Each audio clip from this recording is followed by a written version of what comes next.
Muito boa tarde, senhoras e senhores deputados. Vamos dar início à reunião da Comissão Permanente do dia de hoje. Peço aos senhores agentes da autoridade que possam abrir as galerias para que entrem cidadãos que tenham pedido para assistir. E antes de entrarmos na ordem de trabalho, deixo dar a palavra ao senhor secretário para a leitura de expediente. Muito obrigado, Sr. Presidente, para informar a Câmara que deu entrada à seguinte iniciativa já admitida pelo Sr. Presidente da Assembleia da República e que respeita ao projeto de deliberação número 20 do PAR e que é uma iniciativa que iremos votar de seguida, Sr. Presidente. Muito obrigado. Muito obrigado, Sr. Secretário.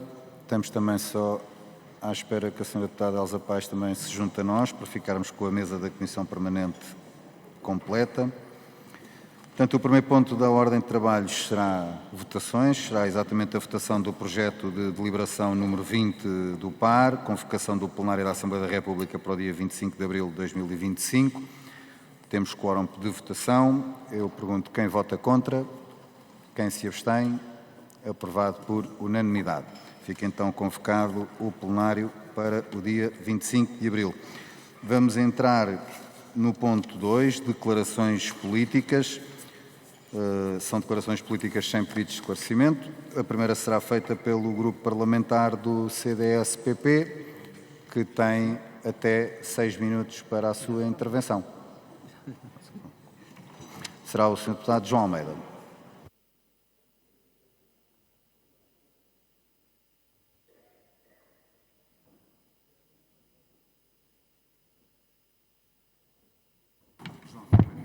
Diz? Sra. Deputada Inês Sousa Real. Sr. Presidente, é só para dar nota que não me consegui registar, mas estava presente na votação e votei a favor. Muito obrigado. Ficará registado em ata. Tem então a palavra o Sr. Deputado João Almeida. Diga. Sr. Presidente, para o mesmo efeito, eu e o deputado Pedro Delgado Alves não nos registámos. E acho que o António Mendes também não. Registaste? Os serviços vão olhar para a sala e vão registar todos os deputados que estão presentes. Bem, peço que desculpa. são da Comissão Permanente. Há vários grupos parlamentares. De todos os grupos parlamentares há situações dessas e os serviços farão o devido registro dos elementos da Comissão Permanente. Estejam todos descansados. Vamos então começar. Sr. Deputado João Almeida. Muito obrigado, Sr. Presidente, senhoras e senhores deputados. Desde a última reunião deste Parlamento, foram conhecidos vários dados relevantes numa altura em que se assinala um ano de funções do Governo. Foram conhecidos dados relativos às contas públicas, onde se registra um excedente de 0,7%. Este excedente, que é importante, compara com duas previsões que são muito relevantes também. O Governo do Partido Socialista, quando fez o seu orçamento para 2024, previa um excedente de 0,2%. Pouca ambição comparado com o resultado que o Governo PSD-CDS conseguiu de mais do triplo desta previsão do Partido Socialista. Mas mais relevante ainda é a previsão do Banco de Portugal, que no seu relatório de dezembro de 24, ou seja, poucos dias antes de o ano terminar, previa não um excedente menor, mas previa que iria haver déficit. Previa ao Banco de Portugal, liderado por Mário Centeno, que as contas públicas de 2024 registrariam um déficit de 0,1%. Aqui já não estamos perante a pouca ambição do Partido Socialista, estamos perante um catastrofismo irrealista que não tem qualquer sentido. Mas é importante também registarmos o contributo que este excedente tem para a redução da dívida pública. A dívida pública voltou a valores abaixo de 95% do PIB, ou seja, foi possível, com a gestão do PSD e do CDS, fazer uma redução significativa da dívida pública que nos põe numa rota de sustentabilidade das contas públicas a médio e longo prazo. É importante compararmos a situação e percebermos se esta evolução das contas públicas teve ou não teve uma consequência positiva também na economia. E aí registamos um crescimento de 1,9% no ano 2024. 1,9% é mais do dobro daquele que foi o crescimento médio da zona euro. E, portanto, aqui também é importante registar se este crescimento da nossa economia teve ou não teve reflexo na vida concreta de cada português. E aí vamos a indicadores mais precisos. Rendimento disponível das famílias. Aumentou em 2024, com a governação do PSD e do CDS, 10,5%. Ou seja, as famílias portuguesas tiveram um rendimento mais de 10% acima daquilo que tinham tido no último ano de governação do Partido Socialista. E isso teve outra consequência positiva para o equilíbrio da economia nacional, que é o aumento da taxa de poupança. Um dos indicadores mais preocupantes ao longo dos anos em Portugal, que não conseguia um desenvolvimento positivo e que teve em 2024 um salto de 8,3% para 12,2%, aumentando mais uma vez para cima de 10% a taxa de poupança dos portugueses. Isto foi resultado de um outro dado muito positivo, o aumento do salário médio. Em 2024, pela primeira vez, os portugueses recuperaram no seu salário aquilo que era o poder de compra que tinham antes da crise inflacionista. Ou seja, com as medidas do Partido Socialista, nunca os portugueses conseguiram ultrapassar o efeito da crise inflacionista e foi com a governação do PSD e do CDS que voltaram a ter um rendimento superior àquilo que tinham anteriormente. O salário médio atingiu 1.777%, o que é também um dado significativo deste aumento. Sabemos que estamos num cenário especial, que resultado de uma crise política vamos ter eleições. Mas é muito importante, antes dessas eleições, sabermos qual é o ponto de situação. Claramente, este Parlamento, durante um ano, não conseguiu a estabilidade que era necessária ao país. Devemos, em conjunto, assumir que não foi possível neste Parlamento dar essa estabilidade. Que tivemos momentos em que, claramente, quem podia ter colaborado com a maioria que apoia o Governo não o fez. Há dois exemplos que são claríssimos disso. A maioria PSD-CDS queria ter baixado mais os impostos. Queria ter baixado impostos para mais gente e baixado mais significativamente. Não foi possível neste Parlamento ter maioria suficiente para fazer essa redução mais significativa do IRS. A maioria PSD-CDS queria ter combatido de forma ainda mais vigorosa a imigração ilegal. Queria ter criado uma unidade de estrangeiros e fronteiras na PSP para poder afastar imediatamente aqueles que ilegalmente estão em Portugal. Não foi possível criar neste Parlamento uma maioria suficiente para aprovar essa política mais rigorosa em relação à imigração ilegal. Mas não foi pela insuficiência deste Parlamento que o Governo falhou. O Governo conseguiu acertar nas contas e na economia, conseguiu acertar no controle da imigração, conseguiu acertar numa política mais dura na segurança contra o crime que não era uma percepção, era uma realidade. Conseguiu na recuperação das carreiras na administração pública, conseguiu na valorização das funções de soberania, designadamente na segurança, conseguiu em relação aos jovens com a habitação e com o IRS jovem, conseguiu na habitação, para além dos jovens, aumentando e duplicando a construção de habitação financiada pelo PRR, conseguiu nas obras públicas, decidindo e avançando. Pois é assim que vamos a eleições. Vamos a eleições de cabeça erguida. E estamos na disponibilidade de comparar um ano de governação do PSD e do CDS com 8 anos de governação do Partido Socialista. Não nos importa nada a diferença de anos, porque a diferença de trabalho é muito mais significativa e estamos conscientes que os portugueses a valorizarão.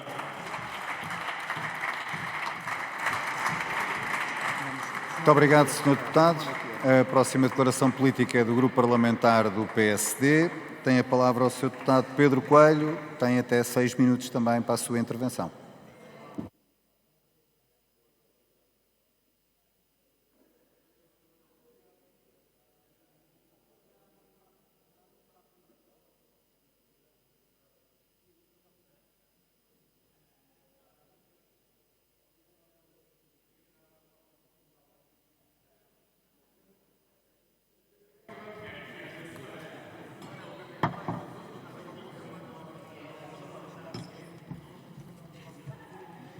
Senhor Presidente, senhoras e senhores deputados, Portugal está numa encruzilhada, e não por culpa de quem governa bem, mas por obra de quem não gosta de quem gosta de sabotar os que já provaram que fazem bem melhor.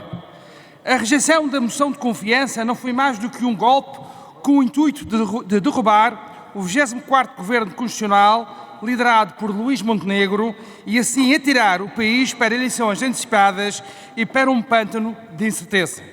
Hoje reafirmo aqui, com a força da razão e dos factos, estabilidade e boa governação não são luxos, são o oxigênio de uma nação que quer respirar prosperidade, qualidade de vida, crescimento económico e esperança. E foi precisamente isso, estabilidade e boa governação, o que a Aliança Democrática, contra ventos e marés, deixou ao país em apenas 11 meses de governação. Senhoras e senhores deputados, os tempos áureos de Portugal, sob as maiorias social-democratas ou de coligações PSD-CDS, não surgiram do nada. Foram forjadas com estabilidade política e lideranças de pulso firme. Esse é o caminho que a AD propôs resgatar, enquanto outros preferem chafurdar no caos e na desordem. Senhoras e senhores deputados, a estabilidade política não é negociável, é a espinha dorsal de qualquer sociedade moderna. Sem ela, as empresas tremem, os cidadãos retraem-se e o Estado naufraga em improvisos. Com a estabilidade, florescem o investimento, o consumo e a paz social. Mas estabilidade sem boa governação é mero esqueleto e a AD deu-lhe vida, deu-lhe músculo, alma e esperança aos portugueses. Boa governação é transparência, é eficácia, é colocar os cidadãos no coração das decisões, é transformar números em resultados, confiança em esperança e caos herdado em ordem conquistada. Boa governação é resolver os problemas que matam a felicidade das pessoas. Senhoras e senhores deputados, vamos agora ao que realmente interessa e que tanto dói à oposição. O governo da AD, em apenas 11 meses, fez mais pelo país do que aquilo que socialistas e geringonças de esquerda não conseguiram em décadas, apesar das mãos atadas por uma oposição que esteve sempre mais interessada em conquistar o poder do que respeitar que quem vence as eleições deve implementar as medidas escolhidas pelos eleitores.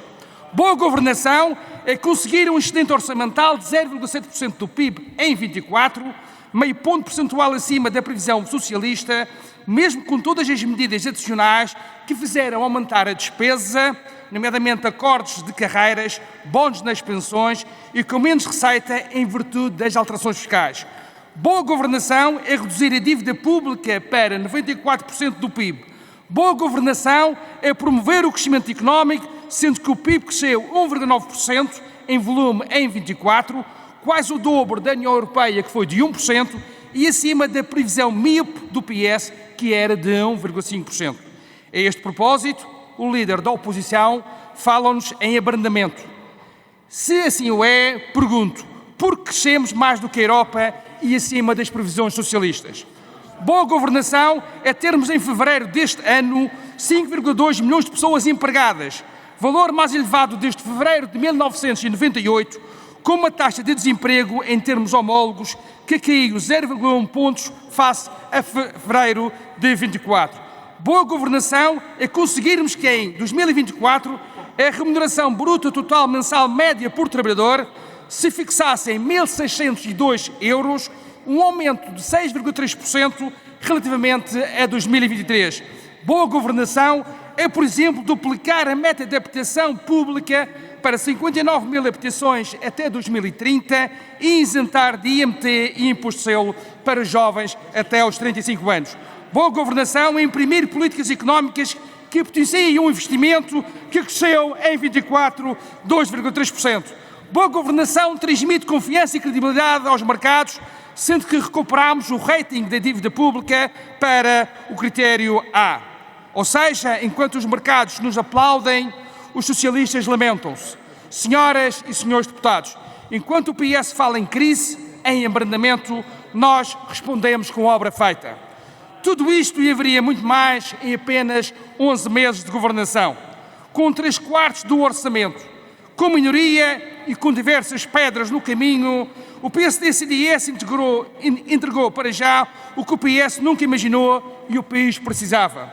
A 11 de março de 2025, a AD desafiou o PS para uma estabilidade e mostrou resultados e números que não enganam. O PS respondeu com insinuações baratas e o Chega seguiu a mesma estratégia. Senhoras e senhores deputados, este número artístico de ficção já tem antecedentes. Nos Açores, em 2023, PS e Chega aliaram-se para derrubar Bolieiro. Em 24, o povo escolheu a estabilidade. Na Madeira, em janeiro de 25, o PS e Chega censuraram o bom governo do PSD.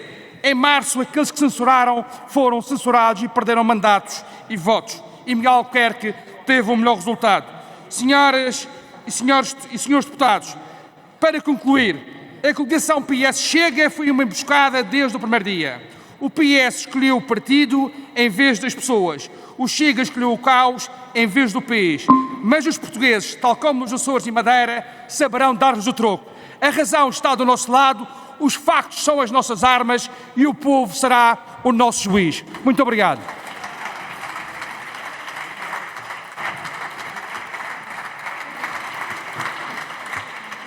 Muito obrigado, Sr. Deputado. Vamos passar à declaração política do Grupo Parlamentar do Partido Socialista. Será feita pelo Sr. Deputado António Mendonça Mendes, que tem até 6 minutos para o efeito.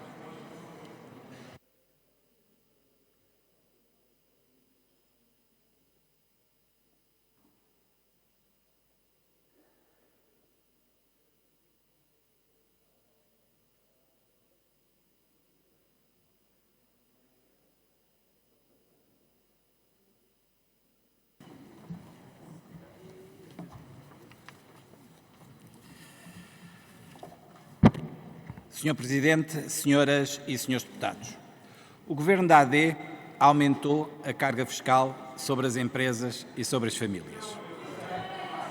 O que, noutros tempos, o ainda Primeiro-Ministro classificava como esbulho fiscal, é hoje o resultado que tem a AD para apresentar, porque a carga fiscal subiu. É mesmo muito enternecedor ouvir hoje os responsáveis governamentais e os responsáveis da AD a falar sobre a carga fiscal.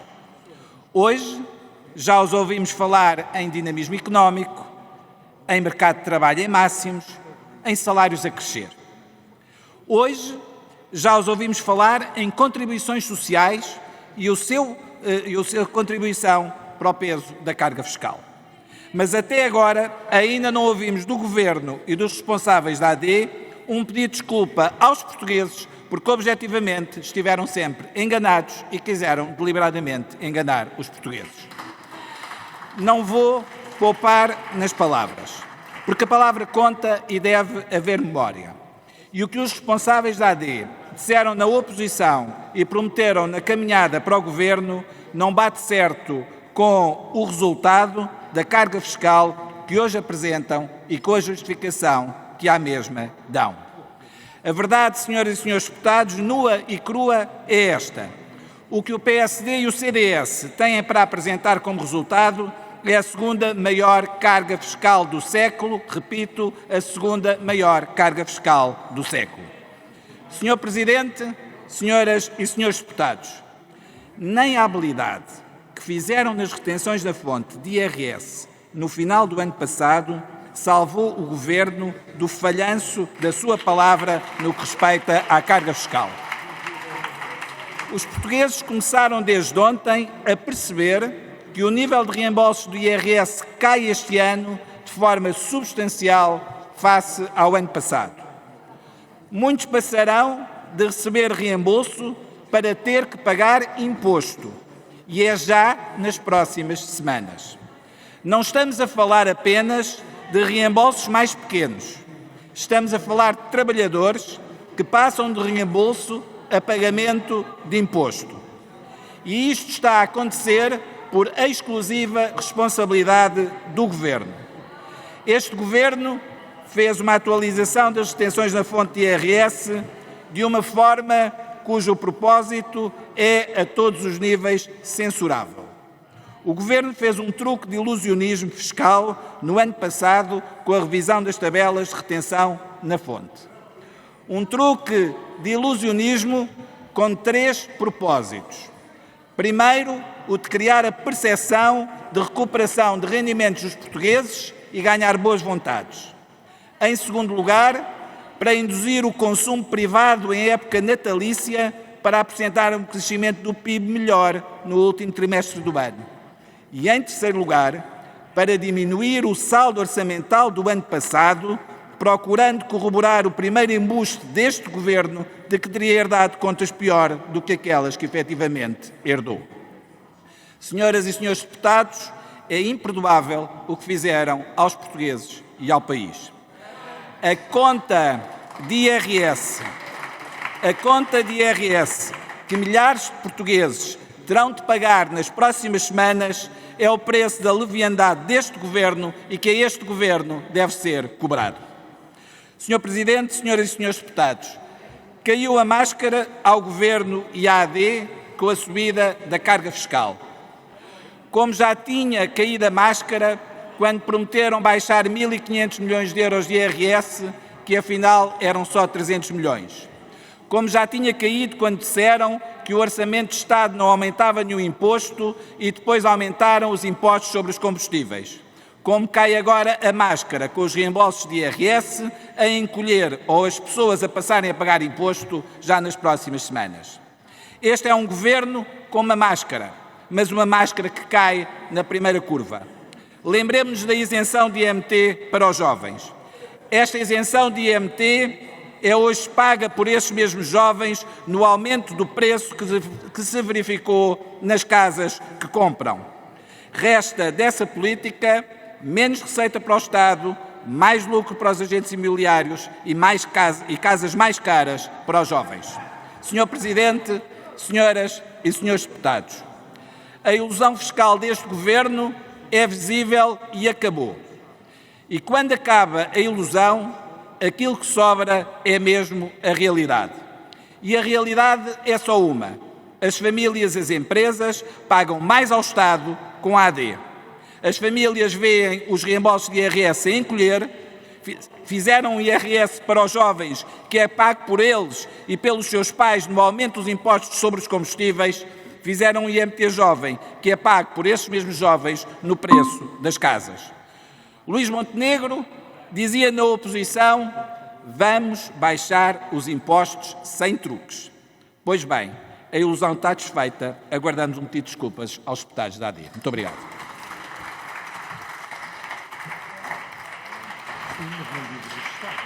Muito obrigado, Sr. Deputado. Vamos passar à declaração política do Grupo Parlamentar do Chega. Tem até 6 minutos e tem a palavra o Sr. Deputado André Ventura.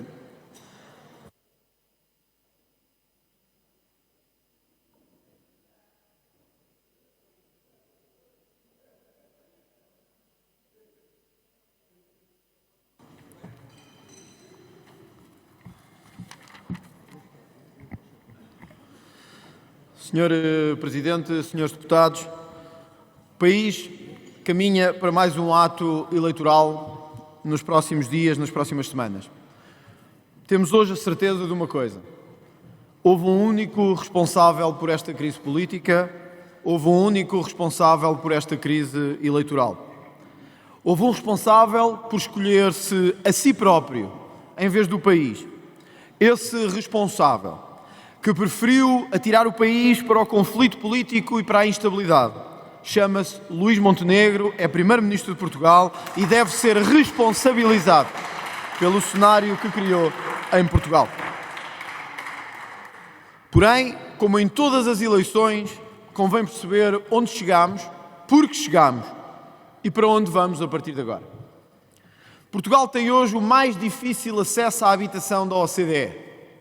Quer dizer, para alguns, porque outros compram casas como se fosse mel da feira, ou palácios, ou casas mais caras, com toda a capacidade de o fazer, enquanto o português comum não consegue pagar absolutamente nada. É verdade, Portugal tem hoje do mais difícil para adquirir casa em toda a OCDE, excepto para alguns que conseguem adquirir casas atrás de casas, sem nunca conseguir explicar como. Como disse um dia o Tribunal da Relação de Lisboa, quem cabritos dá e cabras não tem, de algum lado lhe vem. cedo ou tarde saberemos de onde lhe vem.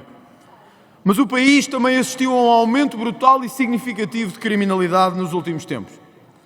Era importante que o Sr. Primeiro-Ministro atendesse a isto. Santarém, mais 33% de criminalidade grave e violenta. Castelo Branco, mais 30% de criminalidade grave e violenta. Leiria, mais 28% de criminalidade grave e violenta. O país afunda em bandidagem de norte a sul, capaz de entrar pelas nossas fronteiras, de destruir todo o tecido social e de ameaçar os nossos cidadãos. O que é que fizemos? Endurecemos as leis? Não. Endurecemos as penas de prisão? Não. Fomos atrás deles onde tínhamos que ir? Não. Metemos-los na cadeia mais vezes? Não. Deixámos-los à solta? Deixámos. E hoje temos os nossos que já eram criminosos, os imigrantes que vieram e que também, em muitos casos, cometem crimes. E um aumento brutal de redes de tráfico de droga e de tráfico de seres humanos espalhado por todos os distritos do país. Não, portuguesas e portugueses, Luís Montenegro não é a solução. Luís Montenegro é um dos problemas da criminalidade em Portugal.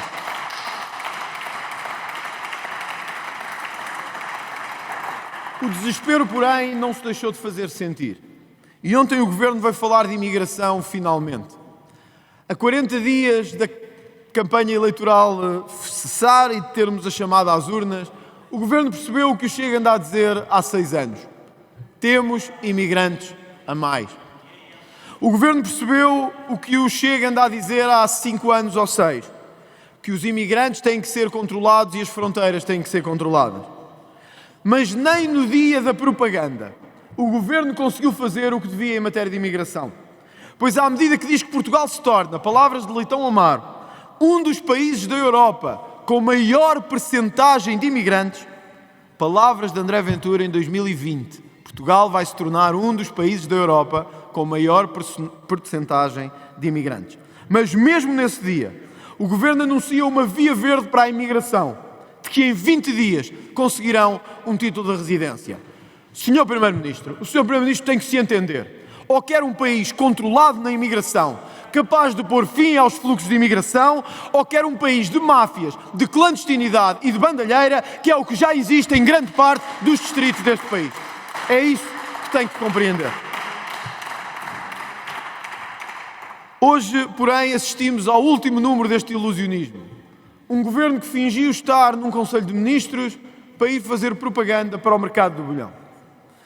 Hoje mesmo, nesta ação de propaganda disfarçada de Conselho de Ministros, Luís Montenegro disse que executou 1/3 das medidas de todo o programa de governo. 1/3 de todas as medidas. Fomos ver qual era o 1/3 destas medidas. Terá sido na descida de IRC em 2%? Não, certamente que não. Terá sido no controle da imigração? Também não terá sido. Terá sido no campo de combate à corrupção que iam fazer e no plano que iam apresentar? Certamente que também não. Terá sido na tal modernização administrativa que iam fazer? Também certamente que não. Terá sido na carga fiscal? Os dados chegaram ontem e são muito claros sobre o que aconteceu em Portugal no último ano. A carga fiscal em Portugal atingiu 35,7% do PIB. Meus senhores, podem falar em coligações negativas o que quiserem. Há uma coisa evidente nesta carga fiscal. É que PS e PSD são iguais. Iguais em sugar os impostos das pessoas para distribuir por quem não quer fazer nada em Portugal. É isso que PSD e PS fizeram ao longo dos últimos anos. É por isso que a carga fiscal aumenta sobre empresários e sobre quem trabalha. É por isso que a carga fiscal aumenta sobre quem contribui. É por isso que as empresas não têm em Portugal a capacidade de fazer melhor. É porque há 2 partidos do sistema que mais não fazem do que sugar, retirar, embolsar e distribuir pelos seus amigos e por aqueles que nunca trabalharam em Portugal. Senhor Presidente e senhores deputados, o IRS que hoje começa a ser pago aos portugueses mostra bem o que chegamos. Menos dinheiro, menos reembolsos. É bem o sinal que devem dar a Montenegro. Menos governo, rua daqui.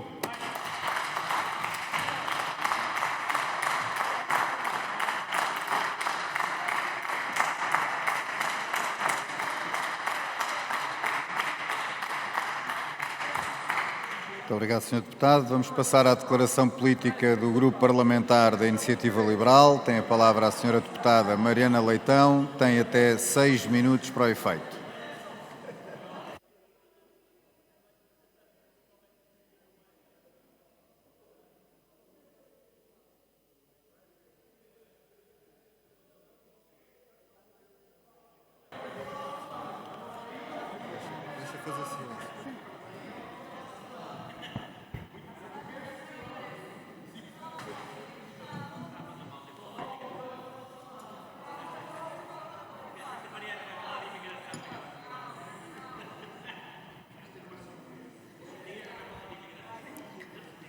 Muito obrigada, Sr. Presidente, senhoras e senhores deputados. A segurança dos cidadãos é um pilar fundamental de qualquer sociedade livre e desenvolvida e uma condição essencial para a liberdade. Sem segurança não há verdadeira liberdade individual, não há confiança na justiça e não há prosperidade económica. E, infelizmente, os dados mais recentes do Relatório Anual de Segurança Interna de 2024 revelam uma tendência preocupante. A criminalidade violenta e grave continua a aumentar em Portugal. Embora a criminalidade geral tenha diminuído 4,6%, a criminalidade violenta aumentou, ultrapassando os 14 mil crimes participados. Casos de roubo por esticão cresceram, roubos de viatura dispararam e os crimes de violação aumentaram, atingindo 543 casos, o número mais alto da última década. Além disso, a delinquência juvenil registrou um crescimento de 12,5%, evidenciando falhas graves na prevenção do crime.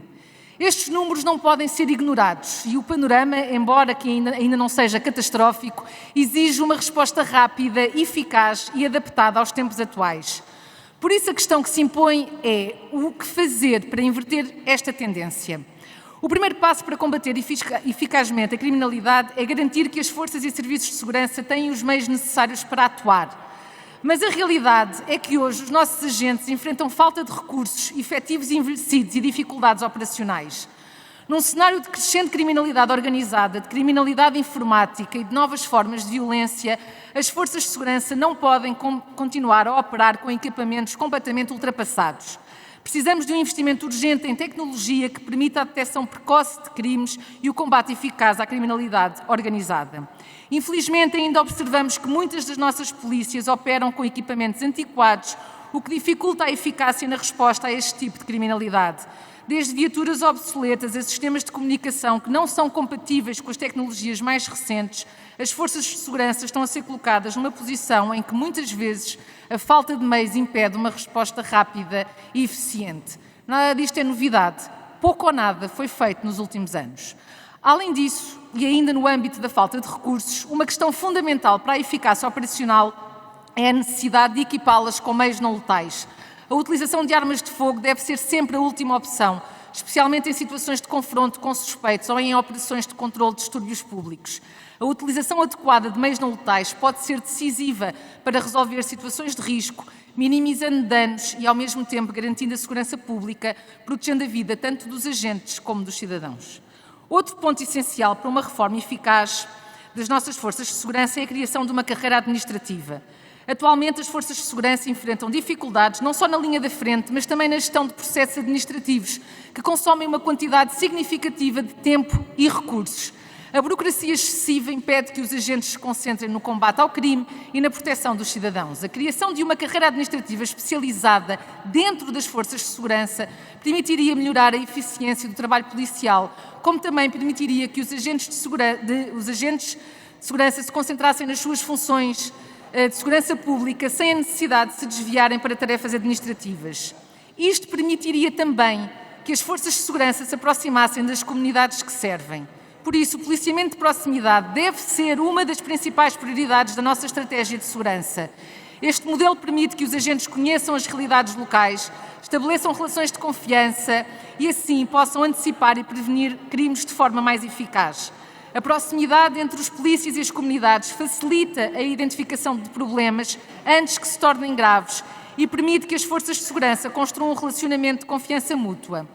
Este modelo tem demonstrado eficácia na redução de crimes violentos, na diminuição do medo nas comunidades e na resolução pacífica de conflitos. Senhoras e senhores deputados, A segurança é, sem dúvida, um bem essencial e deve ser tratada com a urgência que ela exige. Para garantir a proteção dos cidadãos é necessário um investimento significativo em meios técnicos modernos e uma reorganização interna das forças de segurança, com a criação de uma carreira administrativa que liberte os agentes da burocracia, permitindo-lhes concentrar no combate ao crime. A Iniciativa Liberal está convicta de que estas são as medidas necessárias para que as nossas forças de segurança possam desempenhar o seu papel de forma eficaz no século XXI. Já podiam ser uma realidade, mas a inércia dos sucessivos governos não o permitiu. E por isso, a Iniciativa Liberal o propôs nesta legislatura e continuaremos, obviamente, a insistir nestas propostas no futuro, até que se tornem uma realidade. Muito obrigada.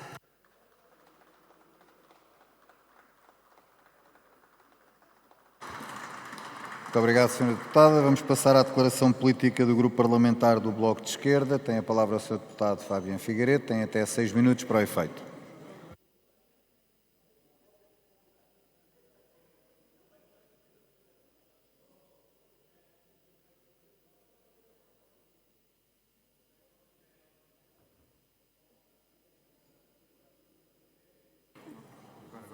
Obrigado, Sr. Presidente, senhoras e senhores deputados.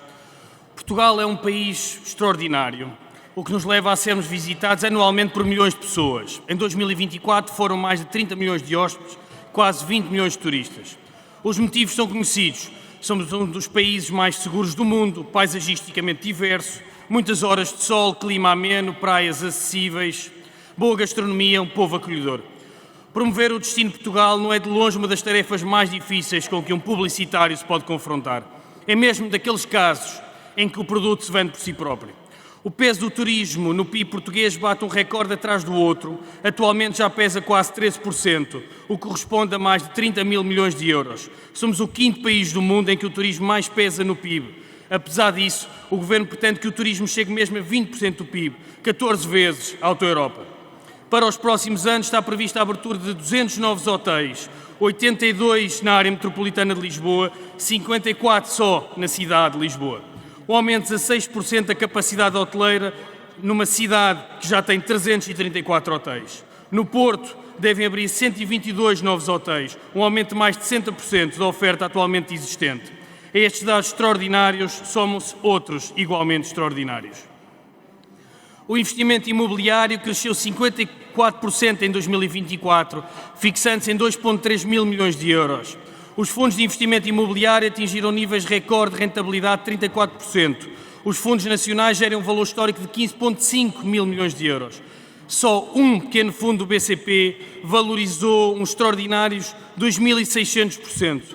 Não é por isso de estranhar que os maiores bancos atinjam lucros extraordinários de 5,5 mil milhões de euros. O extraordinário mercado imobiliário e turísticos criam excêntricos todos os dias, mas tal como o Euromilhões, o prémio só sai a poucos. Em Portugal, quem constrói as casas, limpa os hotéis, atende nos cafés e nos restaurantes, trabalha nos supermercados, mete a economia a funcionar e os serviços públicos a responder, tem uma vida extraordinária. Extraordinariamente difícil. Entre um turno e o outro, corre-se contra o ponteiro dos relógios, disfarça-se o cansaço, faz-se uma ginástica extraordinária para conciliar a vida profissional e familiar, para esticar o salário até o fim do mês. Faz-se, não poucas vezes, mais uma hora extraordinária para as despesas ordinárias. Em Portugal, mais de metade dos trabalhadores ganha entre 800 e 1.000 euros. A renda da casa leva quase o salário todo, quando não o leva mesmo todo. As famílias gastam 40% do seu orçamento mensal em habitação. Lisboa é mesmo das capitais europeias mais caras da Europa.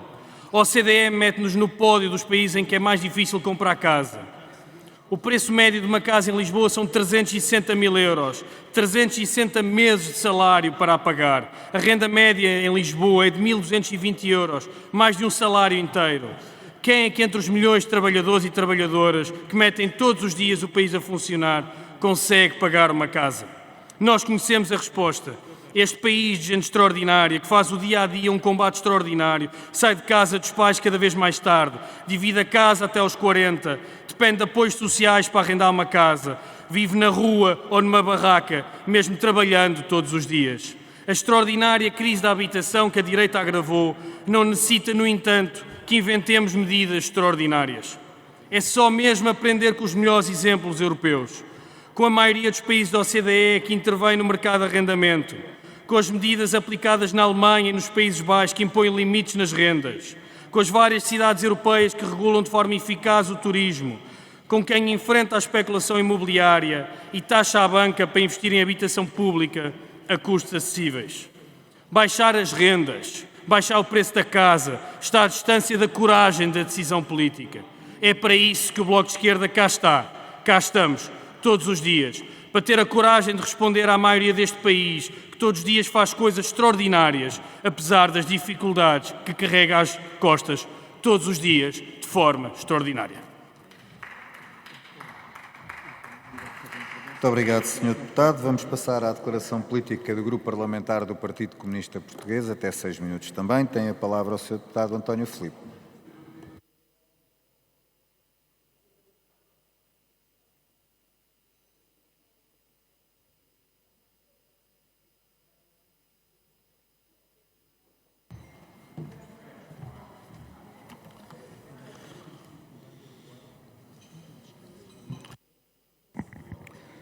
Senhor Presidente, senhores deputados, o acesso à habitação é uma emergência social em Portugal.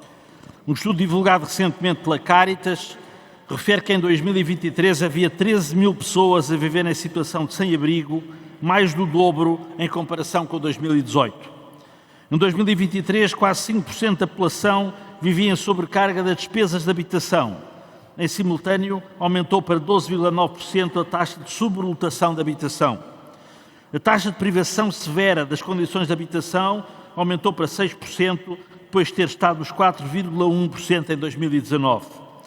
São as crianças e as famílias com rendimentos mais baixos que registram maior privação severa das condições de habitação e isso impede que haja igualdade de oportunidades e influencia toda a sua vida futura. O acesso a uma habitação adequada é uma das razões que sustenta a permanência muito maior dos jovens em casa dos pais em Portugal em comparação com os restantes países europeus. Um estudo realizado pelo Centro de Estudos Sociais da Universidade de Coimbra revela que mais de 70% das pessoas que vivem numa casa arrendada estão com dificuldades em pagar a habitação. A situação do país em matéria de acesso à habitação é o retrato fiel das consequências das políticas de direita.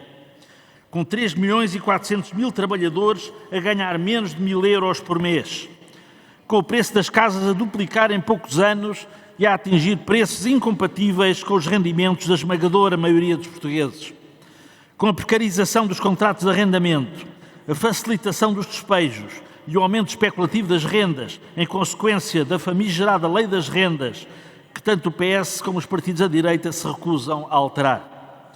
Com a liberalização do alojamento local, com a manutenção dos vistos gold, com a manutenção do regime fiscal mais favorecido dos estrangeiros ricos chamados de residentes não habituais, com a falta de investimento público em construção de habitação, com tantas casas devolutas nas mãos de fundos imobiliários, sem gente e com tanta gente sem casa que possa comprar ou arrendar. Com demolições à moda do PS de Loures, sem dó nem piedade de quem não tem onde viver. Com o caos gerado pelo IRU, que suspendeu e reduziu dezenas de milhares de pagamentos de apoio público à renda e prestação de contratos de crédito, sem pelo menos um aviso prévio e sem justificativa legal aos cidadãos afetados. Com as candidaturas ao programa Porta 65 Jovem, em setembro de 2024, ainda sem resultados conhecidos nem subvenções pagas, não obstante o próprio programa ter definido um prazo de 45 dias para comunicar os resultados das candidaturas. Já em 2023 se tinham verificado atrasos significativos, tendo os candidatos de setembro desse ano recebido os resultados apenas em fevereiro de 2024. E no caso das candidaturas de continuidade, recebido o apoio com um atraso de 3 meses face aos anos anteriores. Agora, em abril de 2025, ainda não são conhecidos resultados ou previsão da sua publicação. Com o arrastamento de situações como a dos moradores das Torres da Fidelidade em Santo António dos Cavaleiros, foram vendidas a uma imobiliária sem acautelar a situação dos respectivos moradores, que agora, de forma inaceitável, são ameaçados de despejo. com as ameaças permanentes de demolição de habitações precárias de quem não tem mais onde morar, como acontece nas Marinhas do Tejo, no Concelho de Loures. Se a política de habitação que tem sido seguida nos últimos anos não for travada, o país ameaça voltar aos anos 80 do século passado, quando os bairros de barracas eram a imagem de marca das áreas metropolitanas. Agora, 30 anos depois do Programa Especial de Realojamento, o que estamos a assistir é à execução de um Programa Especial de Desalojamento pela mão de sucessivos governos. A pobreza e o aumento das desigualdades não caem do céu, nem são fruto do acaso. A crise da habitação também não. São o resultado de políticas de aumento da exploração dos trabalhadores, de baixos salários e de parcas reformas, de incentivo à especulação imobiliária e aos lucros da banca à custa dos rendimentos das famílias, de incentivo a uma sociedade que enriquece alguns em vez de distribuir a riqueza criada.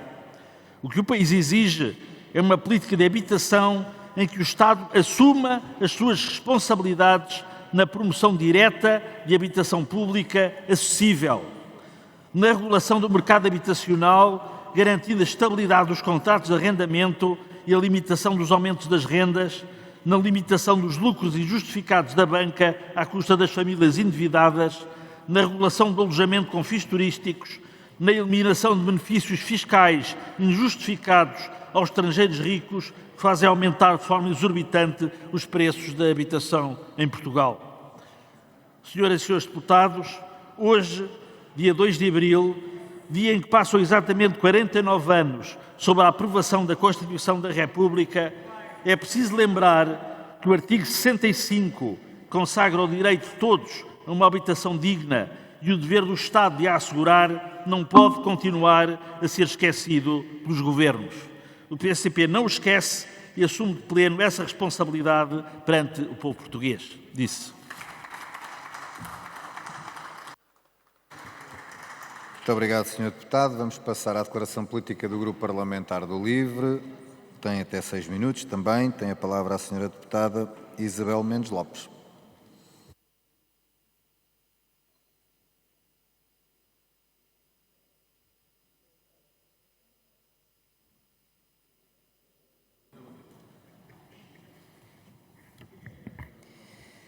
Obrigada, Sr. Presidente. Senhoras e senhores deputados, a violência sexual é um problema antigo, transversal e estrutural.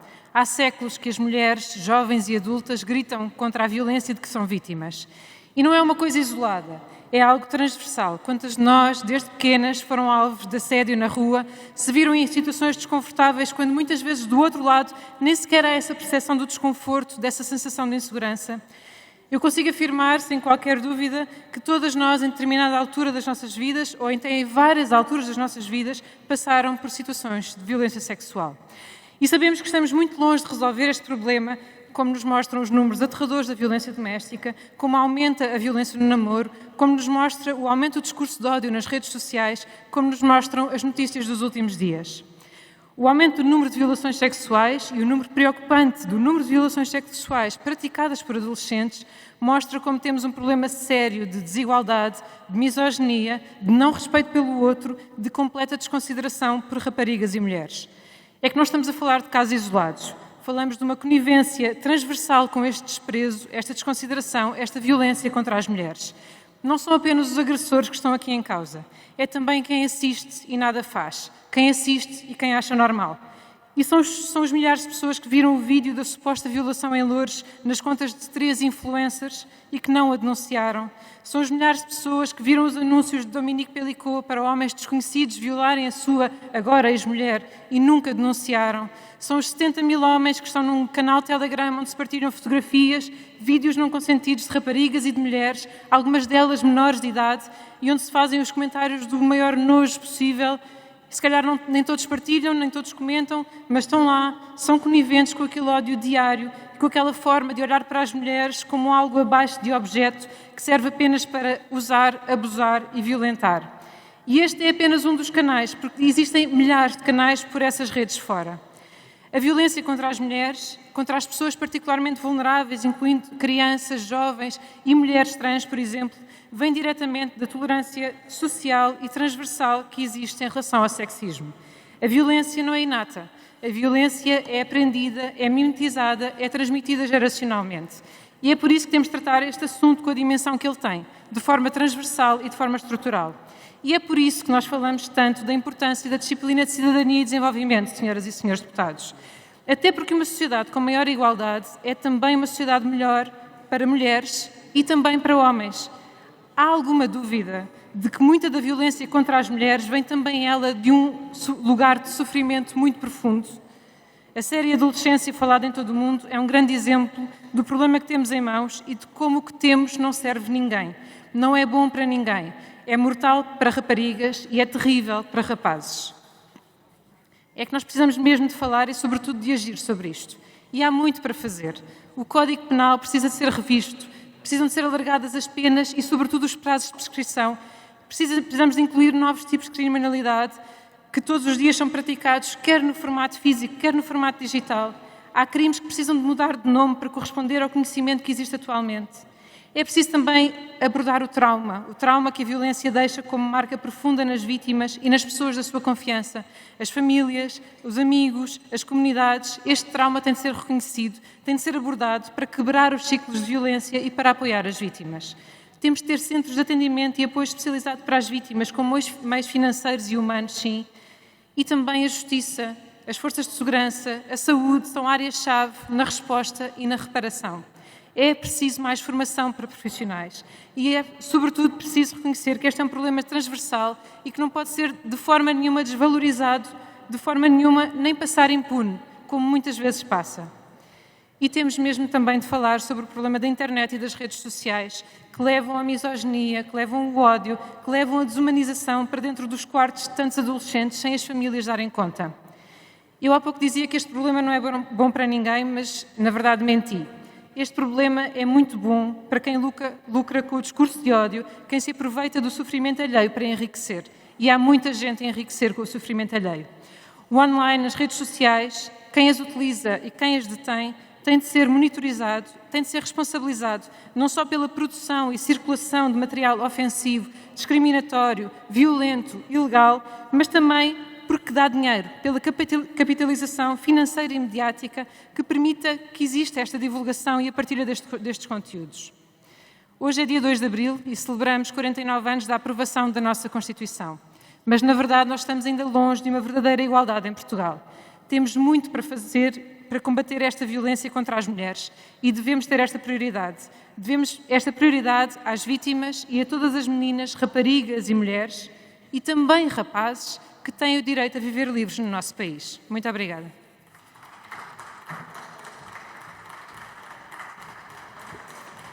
Muito obrigado, Sra. Deputada. Vamos para a última declaração política da Sra. Deputada Inês Sousa Real, do PAN. Tem também até 6 minutos.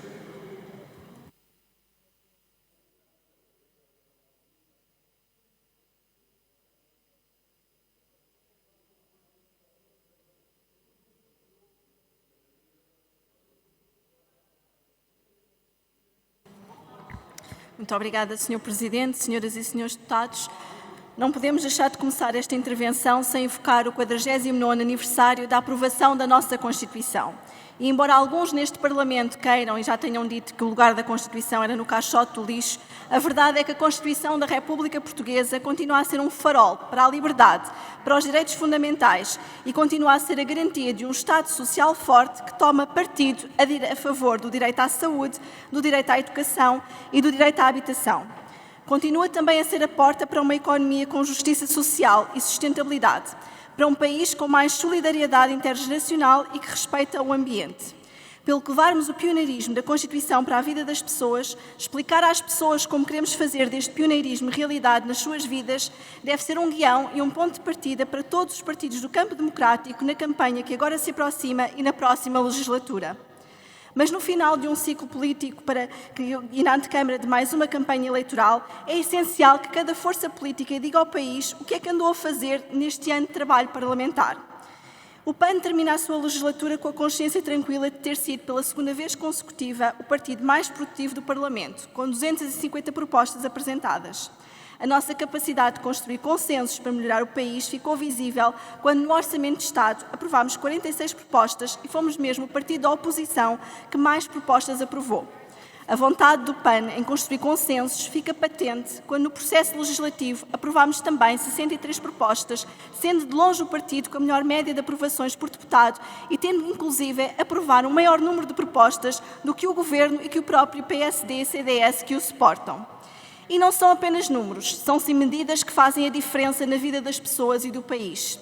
Se não vejamos, num país em que os políticos nem sempre mostram capacidade de proteger a natureza e os recursos naturais, como estamos a ver recentemente com a tentativa de abate dos jacarandás na Avenida 5 de Outubro por Carlos Moedas, com a carta branca dada neste mês passado também do Governo da AD para que se iniciem sondagens na mina do Barroso ou a aprovação do simplex ambiental do anterior Governo, que tem legitimado o abate de milhares de sobreiros para a construção de centrais fotovoltaicas, foi precisamente o PAN que conseguiu fazer de Portugal o primeiro país a aprovar uma moratória que impede a mineração em mar profundo até 2050, protegendo os nossos oceanos, os seus recursos, os ecossistemas e a biodiversidade.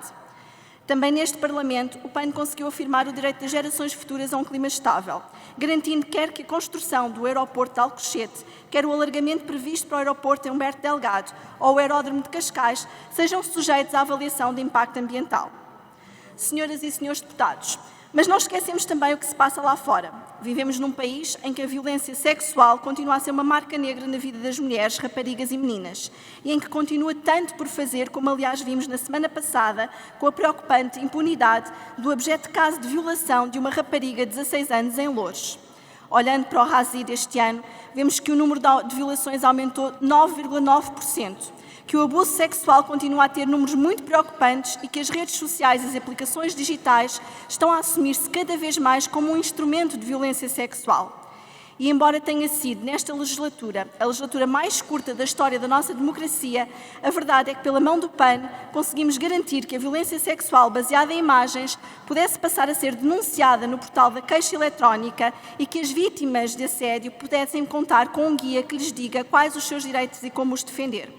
Ou que o SNS desse às vítimas de abuso sexual ou de violação kits de emergência com os bens essenciais após a realização de exames forenses. Sabemos que há ainda um longo caminho e esta não pode ser uma temática esquecida entre os fedivers das candidaturas, mas é importante que as vítimas saibam que contam com este Parlamento para fazer avanços e contam como contaram até aqui pelo PAN. Não deixemos também de fora aquilo que tem sido a saúde mental. Conseguimos, precisamente pela mão do PAN, que o rácio de um psicólogo passasse a ser de 1 para cada 500 alunos. Assim como os direitos das crianças deram passos para que se deixássemos de ter mulheres que nunca foram meninas, ao aprovar uma lei que reforça significativamente a possibilidade de intervenção das comissões de proteção de crianças e jovens no caso de casamentos infantis, precoces ou forçados. Voltemos ao RASI. Quando tanta polémica se gera em torno da segurança, sabemos que existiram mais de 37 mil inquéritos de violência doméstica e que este, sim, continua a ser o crime com o maior número de participações registadas. Também aqui o PAN fez a diferença no Parlamento ao incluir no Orçamento de Estado uma verba que visa garantir o acesso das vítimas de violência doméstica à habitação, através do Porta 65, e garantir também a adaptação das casas-abrigo por forma a permitir o acolhimento dessas vítimas com os animais de companhia para que nenhuma vítima tenha de ficar para trás. Mas também num país onde 95% das crianças em risco estão institucionalizadas e apenas 5% das famílias de acolhimento, o PAN conseguiu consagrar a possibilidade destas famílias poderem adotar as crianças que acolhem, bem como um leque de importantes novos direitos para as crianças, que vão desde a garantia de acompanhamento de terapeuta acesso às creches e terminam também com a criação de um canal de denúncias para as crianças institucionalizadas. Senhoras e senhores deputados, são números que fazem as diferenças, incluindo no que diz respeito ao aumento da prestação social da inclusão, que a partir do próximo ano vai dar a mais de 150 mil famílias com deficiência em situação de vulnerabilidade económica, o justo aumento do rendimento mensal de 79 euros.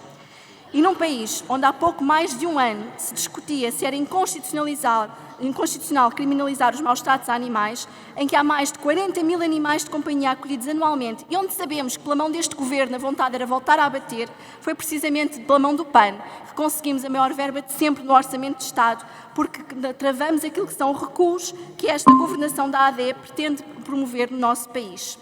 Esta foi uma legislatura intensa, mas muitas das propostas que aqui discutimos ficaram pelo caminho. Agora aquilo que nos caberá é para fazer destas medidas realidades e para fazer de Portugal um país melhor para as pessoas, os animais e a natureza na próxima legislatura. Muito obrigado, Sra. Deputada. Chegamos assim ao fim do ponto das declarações políticas. Vamos entrar no ponto seguinte, apreciação do relatório final da Comissão Parlamentar de Inquérito para a verificação da legalidade e da conduta dos responsáveis políticos alegadamente envolvidos na prestação de cuidados de saúde a 2 crianças tratadas com medicamento Zolgensma. Este debate tem uma grelha adaptada porque vai começar com 2 intervenções. Primeira intervenção do Sr. Presidente da Comissão Parlamentar de Inquérito, que terá até 3 minutos. Segue-se uma intervenção do Sr. Deputado Relator, também 3 minutos. E depois dessas 2 intervenções, entramos numa grelha, vamos dizer, normal, das intervenções dos grupos parlamentares. São conhecidos os tempos dessa grelha e, portanto, a ordem das intervenções será por ordem de inscrição, consoante elas forem chegando à mesa. Portanto, vamos então dar início às intervenções. Portanto, tem a palavra o Sr. Deputado Rui Paulo Sousa, enquanto Presidente da Comissão Parlamentar de Inquérito, e tem até 3 minutos para o efeito.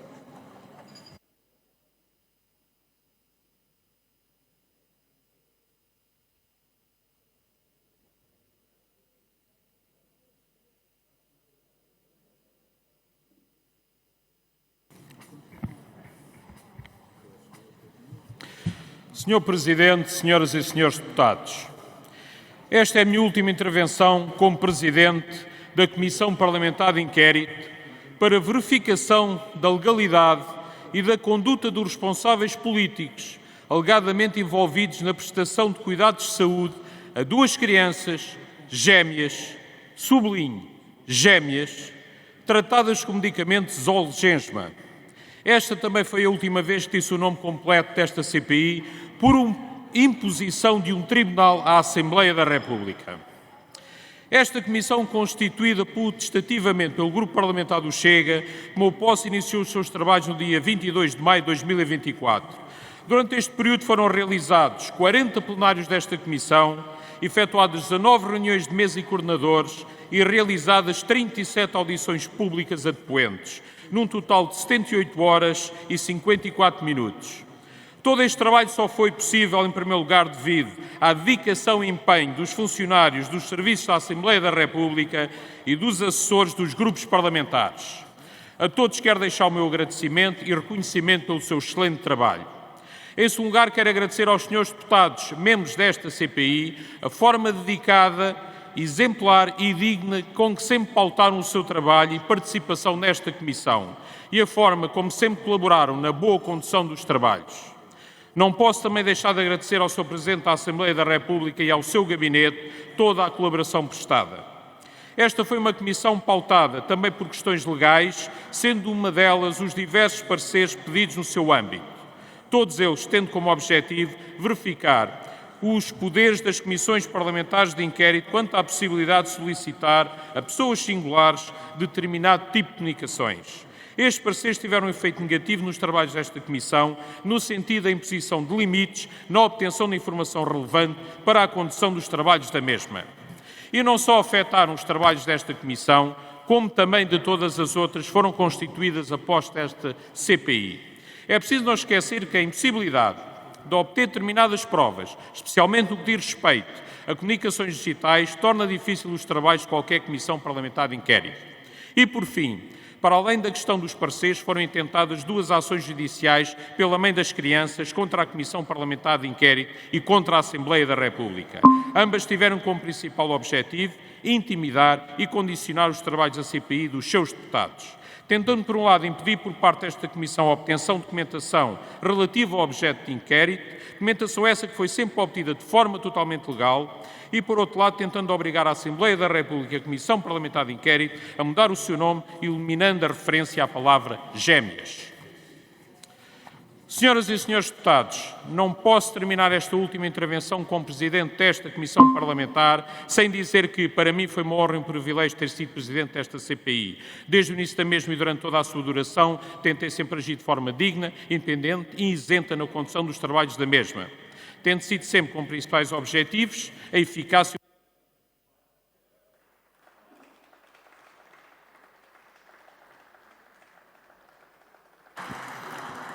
Muito obrigado, Sr. Deputado. Tem agora a palavra o Sr. Deputado Relator, António Rodrigues. Tem até 3 minutos para o efeito.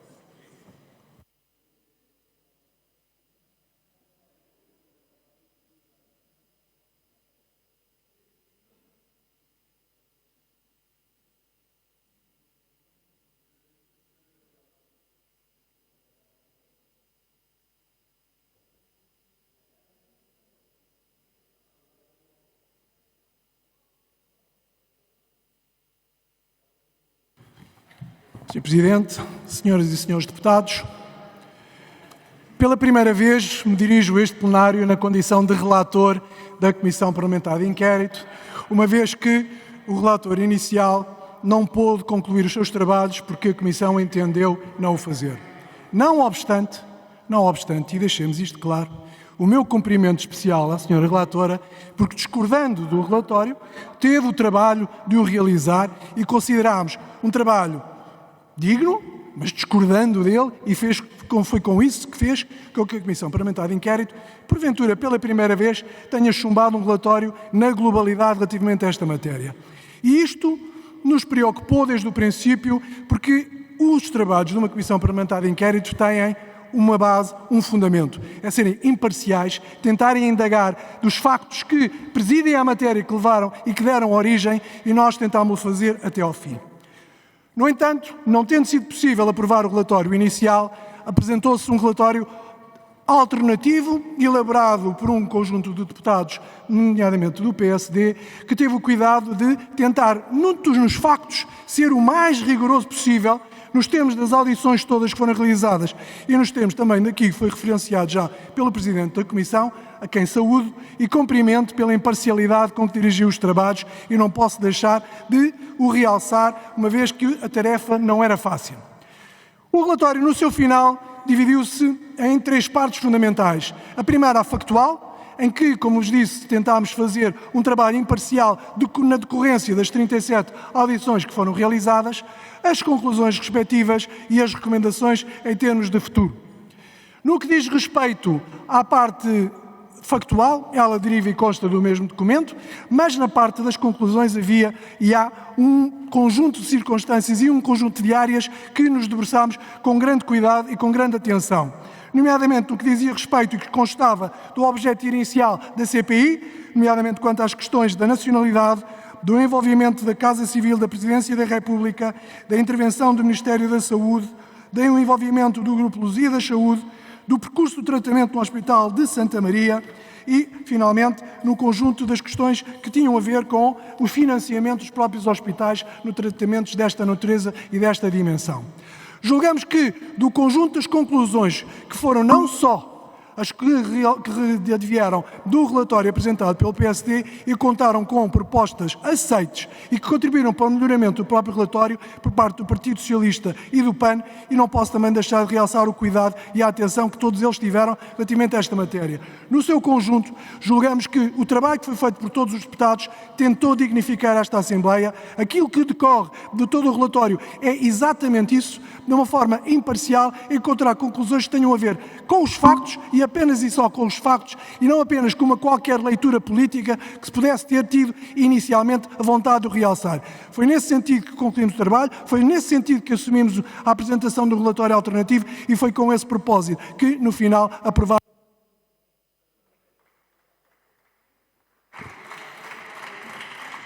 Muito obrigado, Sr. Deputado. Registe-se a sintonia entre o deputado relator e o Presidente da Comissão ao não conseguirem terminar ali por um segundo o tempo. Vamos entrar nas intervenções dos grupos parlamentares. A primeira será feita pela Sra. Deputada Cristina Rodrigues, do Chega. Tem até 5 minutos para efeito.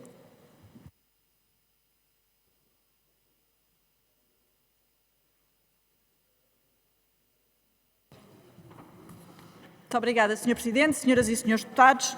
Sr. Deputado António Rodrigues, eu queria esclarecer já um ponto inicial. É que, de facto, este relatório não é um relatório de Chega, mas certamente também não é o relatório do PSD, porque a parte do apuramento dos factos que veio aqui dizer que foi isenta, não foi aprovada. A que foi aprovada foi a proposta de alteração do Partido Socialista, que dizia que devia ser feita a transcrição de todas as atas. E, portanto, não é um relatório de Chega, não é o relatório do PSD, mas, muito pior, não é o relatório da verdade.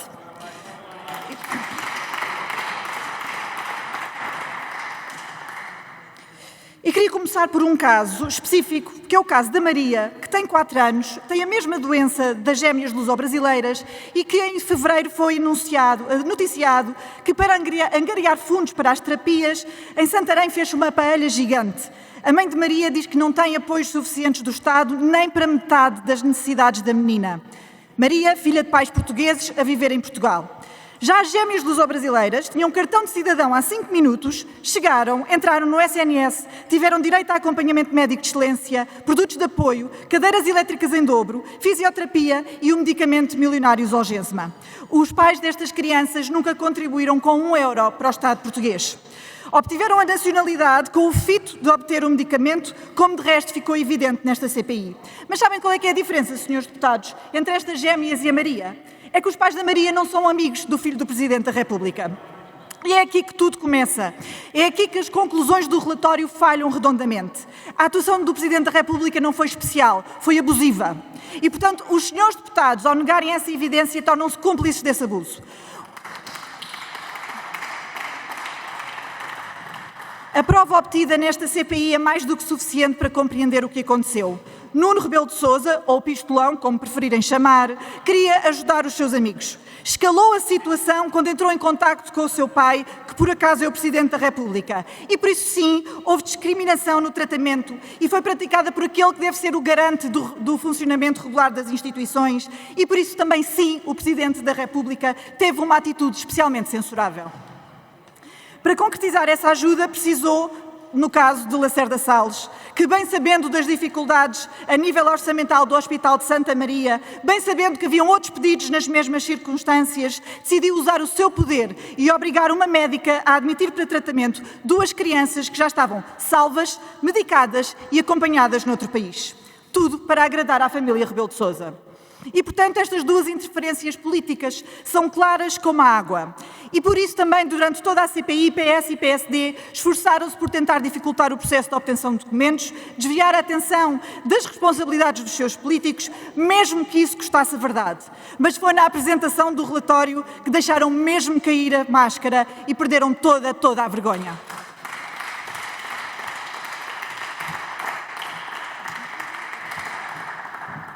Muito obrigado.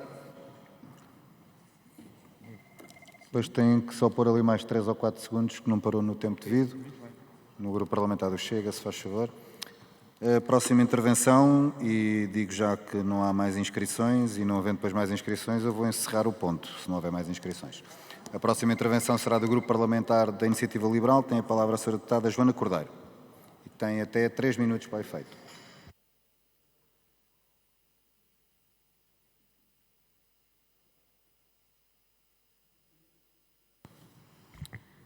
Sr. Presidente, senhoras e senhores deputados, discutimos hoje o relatório final da Comissão Parlamentar de Inquérito para a verificação da legalidade e da conduta dos responsáveis políticos alegadamente envolvidos na prestação de cuidados de saúde a 2 crianças tratadas com medicamentos Zolgensma. Com esta discussão termina uma CPI que, apesar de todas as circunstâncias, contou com o empenho e a responsabilidade da Iniciativa Liberal. E digo isto porque esta CPI, imposta ao Parlamento pelo Chega, teve desde o início um objetivo claro: mais do que apurar factos, atribuir culpas, sendo que não foi só o Chega a contribuir para isso. A Iniciativa Liberal sempre procurou esclarecimentos sobre este caso. Ainda na legislatura anterior solicitámos audições aos responsáveis, que não aconteceram porque a maioria absoluta do Partido Socialista não deixou, e é por isso que esta CPI acontece, porque, mais uma vez, o Partido Socialista fez um favor ao Chega. Ao longo dos trabalhos, a Iniciativa Liberal manteve uma postura séria e procurou a verdade com isenção, rigor e foco nos factos. Mas, infelizmente, vimos demasiadas vezes um passa-culpas e a tentativa de vários partidos em proteger posições e protagonistas. Houve também quem fosse essencial a ouvir, mas as vontades políticas ditaram que esta CPI decorresse em paralelo a um processo-crime, em segredo de justiça, e como arguidos tinham o seu direito ao silêncio. Isso teve consequências, obviamente, no desfecho desta CPI. Chegados ao fim, o primeiro relatório, apresentado pela deputada relatora, a deputada Cristina Rodrigues do Chega, não é factual, não é isento, nem é consensual. Poderia ter sido escrito antes das audições. Todas as conclusões já estavam tiradas. É um documento de um partido e não um documento da Comissão. E pior, após sucessivos atrasos, foi divulgado publicamente antes de chegar aos deputados, desrespeitando a CPI e desrespeitando este Parlamento. É verdade, sim senhora. Por tudo isto, a Iniciativa Liberal votou contra esse relatório. E não, propostas de alteração não seriam suficientes. O relatório teria de ser reescrito por completo. Esse esforço acabou por ser assumido pelo PSD e pelo CDS, que apresentaram um relatório alternativo mais próximo daquilo que nós entendemos que foi a realidade desta CPI. Foi este relatório que foi discutido e votado ponto a ponto. O resultado final é um documento mais plural e mais fiel ao trabalho realizado nos últimos 10 meses, ainda que contenha, naturalmente, conclusões com as quais concordamos e outras nas quais não nos revemos, por serem meras opiniões e não factos provados na CPI. Para terminar, a Iniciativa Liberal lamenta que esta CPI, com um tema tão sensível e de enorme impacto mediático e emocional, nem sempre tenha tido a seriedade que merecia. Sim, acreditamos no papel fiscalizador da Assembleia da República, mas esse papel exige rigor, responsabilidade e compromisso com a verdade, não a instrumentalização das CPIs para fins partidários.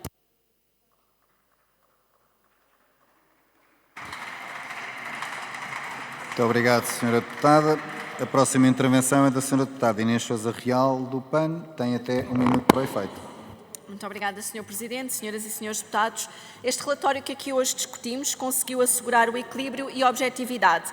Conseguiu evitar as histórias da carochinha que o Chega quis criar para sustentar uma narrativa não só extremista, mas também oportunista do ponto de vista político e que não correspondiam minimamente às conclusões que os dados obtidos naquela que foi a Comissão Parlamentar de Inquérito nos permitiam apurar. Deixou-se claro que houve um tratamento especial da Casa Civil da Presidência da República a este caso, a Nuno Rebelo de Sousa, e que Lacerda Salles também teve responsabilidades na marcação das consultas, evitando-se a lógica de branqueamento de culpas que alguns anunciavam e que queriam introduzir. Conseguiu-se também não branquear as responsabilidades da seguradora AMIL e, claro, recomendar às autoridades judiciais que averiguassem a poupança gerada na seguradora pelo tratamento ocorrido no SNS.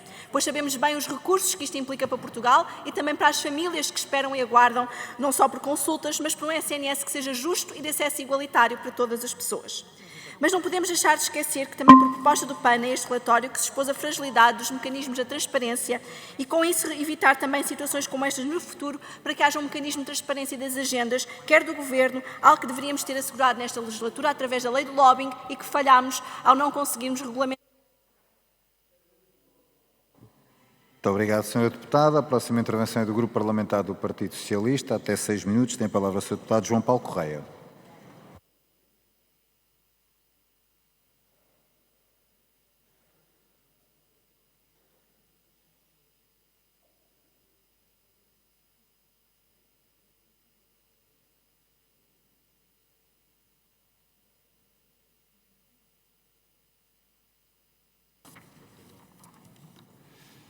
Senhor Presidente, senhoras e senhores deputados, esta comissão de inquérito foi uma grande e pesada derrota para o Chega, que desde a primeira hora tudo fez para colocar a CPI ao serviço da sua agenda política.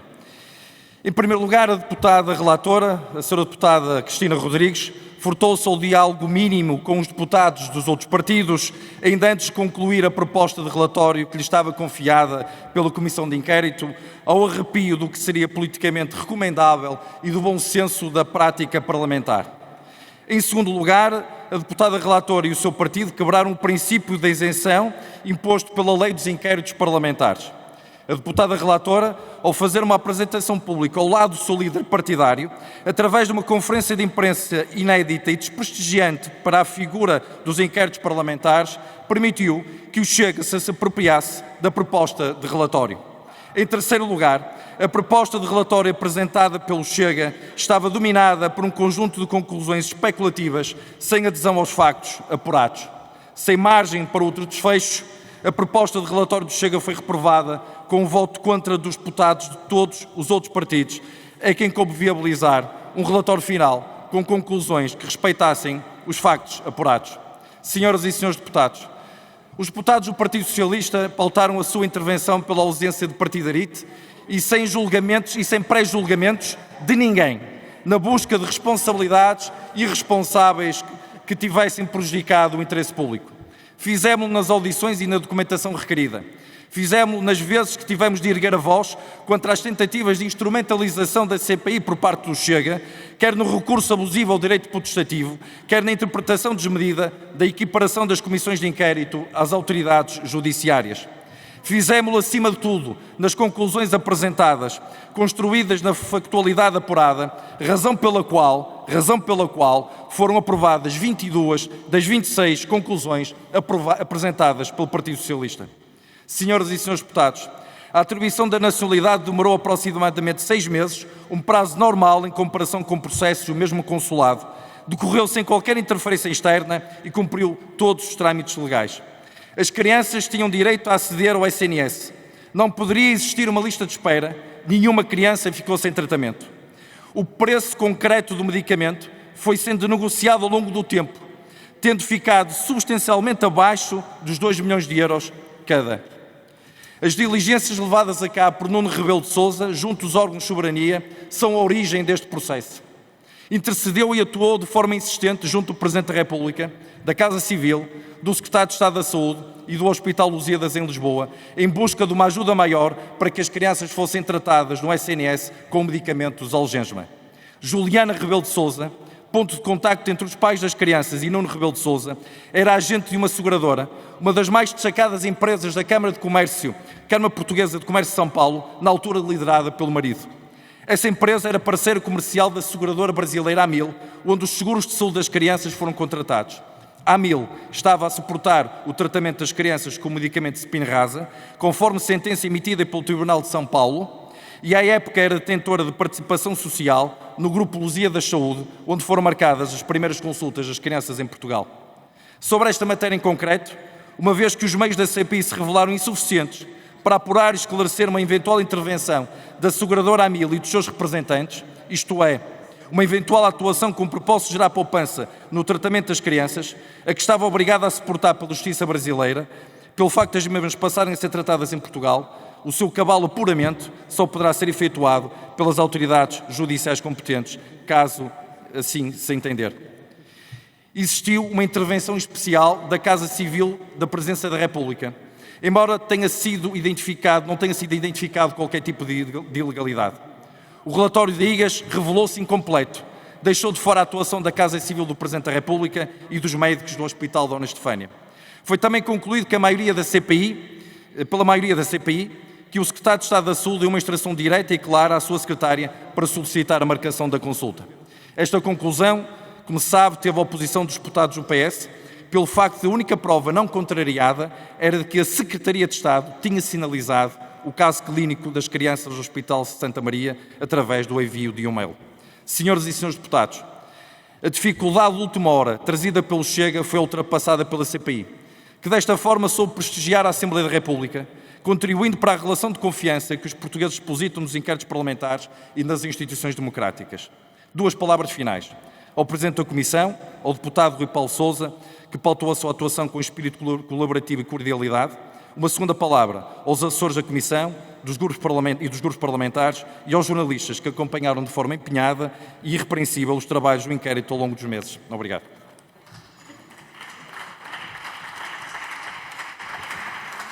Muito obrigado, Sr. Deputado. A próxima intervenção é do Grupo Parlamentar do Partido Comunista Português. Tem a palavra o Sr. Deputado Alfredo Baia, tem até 3 minutos. Muito obrigado, Sr. Presidente, Srs. Deputados. Esta foi a Comissão Parlamentar de Inquérito que ninguém queria, mas que o Chega impôs com propósitos que contaminaram irremediavelmente a condução do processo e um relatório que teria de ser rejeitado. Em substituição, o relatório e as conclusões aprovados, aos quais o PCP não aderiu, não responde a problemas de fundo na gênese do caso, tratado, aliás, por vezes, com um zelo inquisitorial. Como o PCP salientou, na sua origem estão fatores que interpelam o Estado e a própria consciência do legislador. Comecemos pelo preço do medicamento, que suscitou o incómodo jornalístico-político, não pelo valor em si, apesar de obsceno, e falava-se então de 2 milhões de euros por crianças, mas pela eventual ilegitimidade no acesso à cura que oferecia. Para o PCP, nunca esteve em questão o princípio da garantia de acesso às melhores terapêuticas disponíveis. O que da nossa parte se problematizou e se mantém em aberto, mas que os relatórios não trataram, são as razões pelas quais certos medicamentos atingem preços extraordinariamente e injustificavelmente elevados. Não se acham justificações plausíveis para os preços impostos pela indústria, nem se conhece a composição dos custos no desenvolvimento dos medicamentos, envoltos, aliás, numa incógnita muito conveniente ao enorme negócio e ao poder enorme dos grandes laboratórios.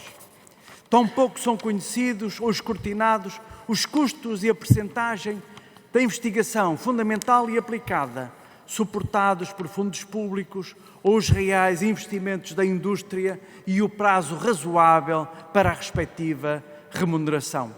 Neste insuportável jogo de sombras, a indústria captura os Estados e a própria União Europeia, que, como Portugal, garantem aos utentes do Serviço Nacional de Saúde o acesso aos melhores medicamentos e tecnologias disponíveis.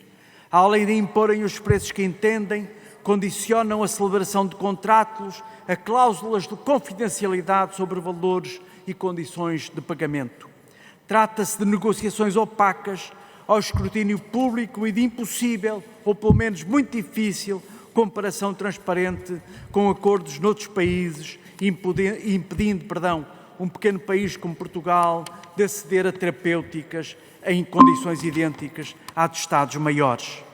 Este problema, senhores deputados, confronta o Estado com o imperativo de salvar vidas, vidas que não têm preço, mas, sobretudo, o dever de não ficar refém.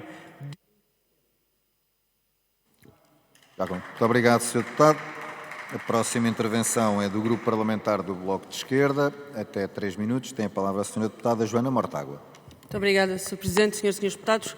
Basta lembrarmos das comissões de inquérito que se realizaram nesta Assembleia da República sobre falências bancárias, sobre gangsterismo económico, sobre interferência política na comunicação social, sobre rendas abusivas na energia, sobre a gestão da TAP, para perceber o perigo em que o Chega pôs o Instituto das Comissões de Inquérito no Parlamento, ao querer descredibilizar um dos nossos maiores instrumentos democráticos de fiscalização daquilo que corre mal na governação e daquilo que corre mal na governação e na promiscuidade com os negócios. Aquilo que o Chega pretendeu fazer com um relatório que tinha falsidades, mentiras e omissões foi um assalto institucional às comissões de inquérito, mostrando ao país que é possível transformar uma comissão de inquérito num instrumento de propaganda. E isso é uma vergonha, uma descredibilização e é uma facilidade para todos aqueles que no futuro venham a ser objeto de comissões de inquérito que ficam agora descredibilizadas ou ficariam se todos os outros grupos parlamentares não tivessem travado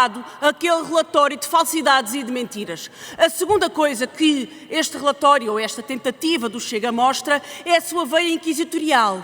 Eu não queria estar sujeita ao poder que confunde os poderes de uma comissão de inquérito com os poderes de um tribunal, como o Chega fez, querendo aceder a dados privados clínicos de crianças que nada tinham a ver com o assunto, querendo humilhar a mãe de 2 crianças doentes apenas para efeitos mediáticos, querendo aceder a mensagens privadas de pessoas apenas por coisa que apenas um tribunal pode dar ordem. Esta comissão de inquérito disse muito sobre o Chega e muito pouco sobre o resto.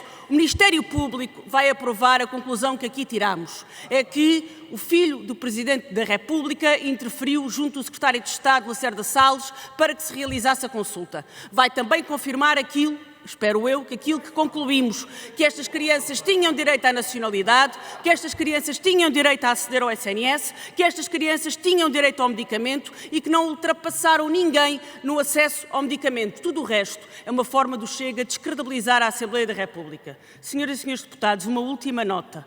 Só um SNS que responde a todos em tempo útil é um SNS livre de suspeitas, de cunhas e favores.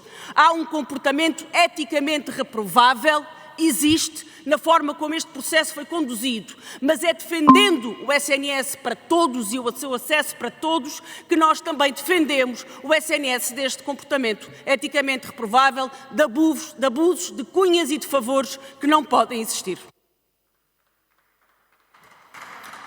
Muito obrigado, Sra. Deputada. A próxima intervenção é do Grupo Parlamentar do LIVRE. Tem a palavra o Sr. Deputado Paulo Moacho. Tem até 3 minutos para o efeito. Obrigado, Sr. Presidente, senhoras e senhores deputados. Muito boa tarde. Esta Comissão Parlamentar de Inquérito tinha um problema base, que é, na vontade do Chega de atropelar a Justiça, ela tinha exatamente o mesmo objeto que um processo judicial, que um processo criminal que estava a ser investigado.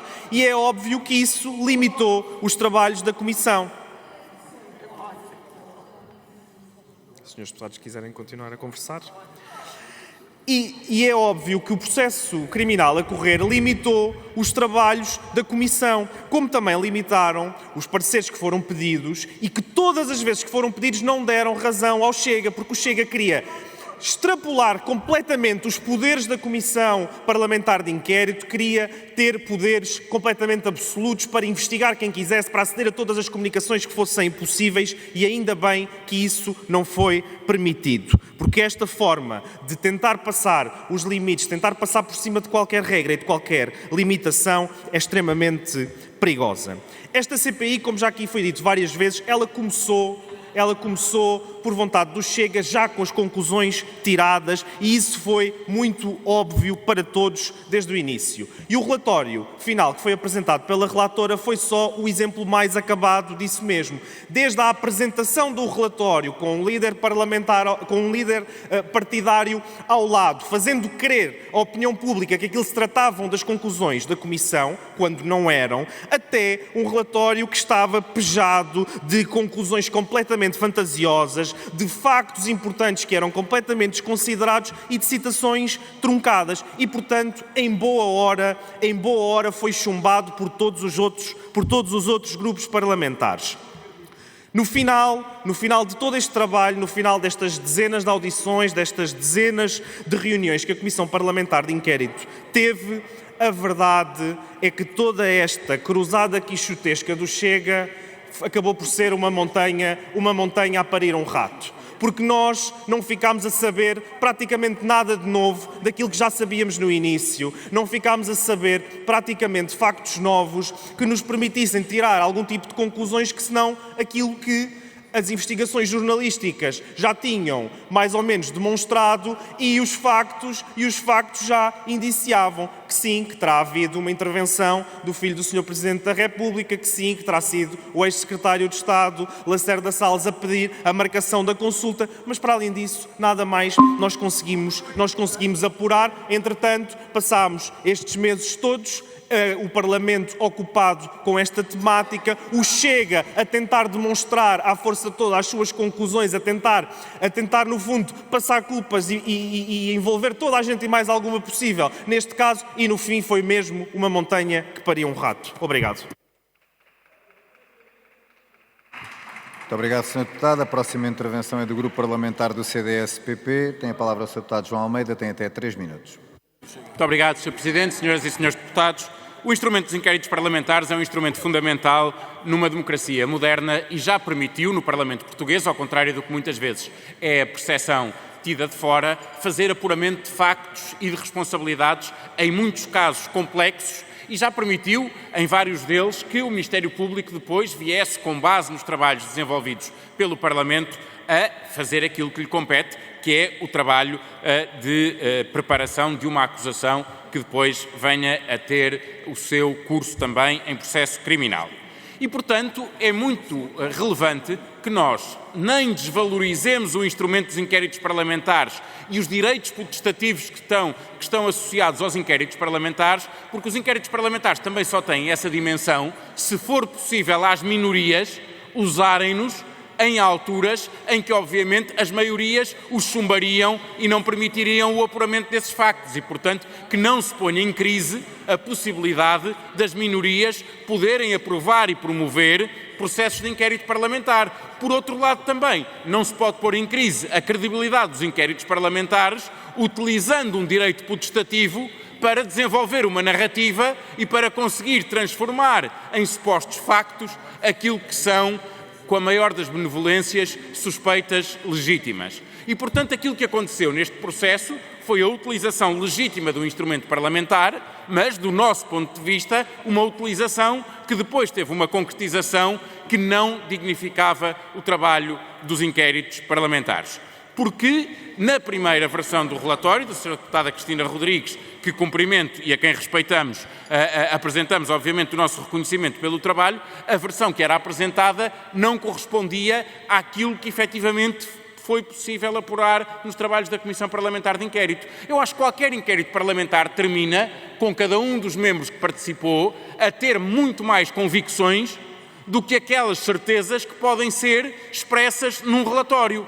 E essa responsabilidade é a responsabilidade que nós temos enquanto representantes e enquanto titulares de cargos políticos. Nós não podemos verter num relatório aquilo que são as nossas convicções, nós só podemos verter num relatório aquilo que efetivamente foi possível apurar.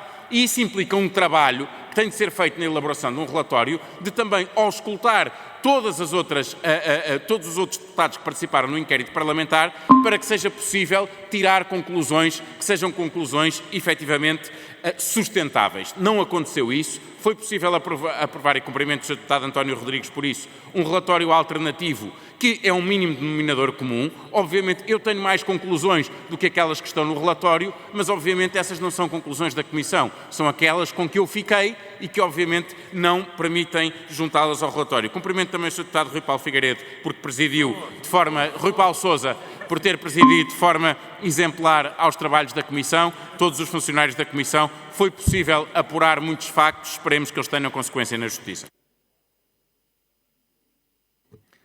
Muito obrigado, Sr. Deputado. Chegamos ao fim deste ponto, chegamos ao fim.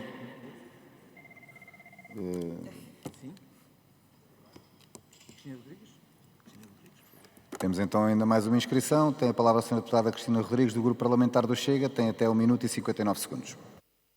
Muito obrigada, Sr. Presidente. De facto, eu quase que vos batia palmas, não por serem bons deputados ou por terem feito um bom trabalho, mas porque fizeram realmente uma grande encenação aqui hoje. Muito bem, muito bem. É que realmente há 50 anos que o PS e o PSD andam a ludibriar os portugueses e ficou muito, muito evidente nesta comissão de inquérito. Houve um relatório que se viu claramente que PS e PSD acordaram alterações nas suas conclusões para que pudessem chegar a um consenso. Mas ficou mais do que evidente, e qualquer pessoa que o veja vai concordar com aquilo que eu estou a dizer, por mais que isso a chateie. E, portanto, foi claramente um caso de uma mão lava a outra. O PS apresenta uma conclusão que dizia que a Casa Civil tratou o processo de forma especial, como é possível comprovar na comparação dos outros processos similares em que a CPI teve acesso, mas depois, no dia, faz uma alteração que diz que, afinal, realmente foi especial. Pá, mas não houve ilegalidade nenhuma. Está tudo bem. Por acaso, curiosamente, o PSD decide fazer, pois, também uma alteração, por causa de Lacerda Salles. E então, onde dizia que, efetivamente, os documentos comprovam a existência de uma participação por ação do Secretário de Estado e, consequentemente, tiveram acesso à primeira consulta, o PSD pensou melhor e achou que, afinal, não era necessário e que podiam retirar. Senhores deputados, não é porque repetem várias vezes uma mentira que ela se torna verdade. E não é porque vocês metem aqui que os portugueses em casa não sabem o que é que aconteceu e não sabem qual é que é a verdade dos factos. Muito obrigado, Sra. Deputada. Para uma intervenção do Grupo Parlamentar do PSD, tem a palavra o Sr. Deputado António Rodrigues, tem até 6 minutos para o efeito.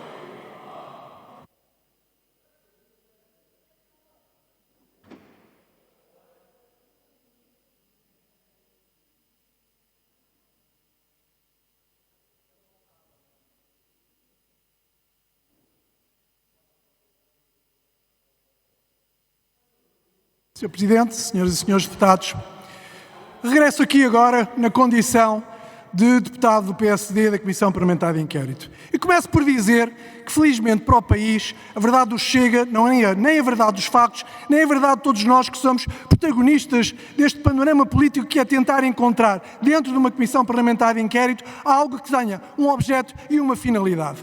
Ao contrário, o Chega virou este processo ao contrário. Primeiro encontrou os fins e depois tentou encontrar os meios para chegar aos fins que tinham previsto inicialmente. Que fins eram esses?